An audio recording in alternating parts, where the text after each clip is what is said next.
చాలా మంది యేసుని బ్రిటిష్ వాళ్ళ దేవుడు అంటున్నారు. బ్రిటిష్ వాళ్ళ దేవుడు అనేటప్పటికీ బ్రిటిష్ వాళ్ళు మనకి చేసిన నష్టమే మనకి గుర్తొస్తుంది కాబట్టి బ్రిటిష్ వాళ్ళ దేవుడు అంటే ఒక నెగిటివిటీ వస్తుంది కాబట్టి ఆ పదాన్ని వాడుతున్నారు. ఒకరు మనకు మంచి చేశారండి, వాళ్ళది ఏ కులం ఏ మతం ఏమీ పట్టించుకోం. ఈ మతాల దగ్గరకు వచ్చేటప్పటికి ఈ విరోధాలన్నీ తెచ్చుకోవడమా? బ్రిటిష్ వారు మన దేశానికి రావడం వల్ల మనకు వచ్చిన నష్టం చాలా ఉంటే దానితో పాటు దేవుడు మనకి ప్రయోజనాన్ని కూడా తెచ్చిపెట్టాడు. అందులో కొంతమంది మంచి వారి ద్వారా మన దేశానికి ఉపయోగపడే, మన రాబోయే తరాలకు ఉపయోగపడే విద్య, వైద్యం, అనేకమైన విషయాల్ని వారి ద్వారా దేవుడు మనకు అందించాడు. నష్టం చేసిన బ్రిటిష్ వాళ్ళు నేల లాంటి వారైతే మనకి మంచి చేసిన యేసు ప్రభు వారు ఆకాశం లాంటి వాడు. మాకేం మంచి చేశాడయ్యా యేసు ప్రభు అని అడిగేవారు ఉన్నారు కదా. వాళ్ళ కోసం చెప్పే మాట ఏంటంటే, ఇదిగో రోగులకే వైద్యుడు అవసరం, మీలాంటి ఆరోగ్యవంతులకు కాదు బాబు, మాలాంటి రోగుల కోసం వచ్చిన వైద్యుడే యేసు ప్రభు వారు.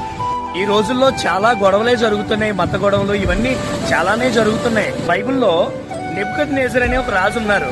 ఆయన ఇశ్రాయేలు ప్రజలందరినీ చెరసాలకు తీసుకుపోతారు. దేవుడు అంటారు, నా దాసుడైన నెబుకద్నెజరు అంటారు. అంటే నెబుకద్నెజర్ అనే రాజుని ఉపయోగించి అతని ద్వారా తన ప్రజలకు బుద్ధి చెప్పి మరలా ఎప్పుడూ కూడా జీవితంలో తప్పు చేయకుండా వారిని దేవుడు లైన్ లో పెట్టాడు. ఇప్పుడు డాక్టర్ గారు ఇంజెక్షన్ చేస్తారు, ఆ ఇంజెక్షన్ నొప్పి వచ్చినప్పటికీ తర్వాత రోజుల్లో మరి ఆరోగ్యమే కదా, లోపలికి వెళ్ళిన మందు ఉపయోగంగానే ఉంటుంది.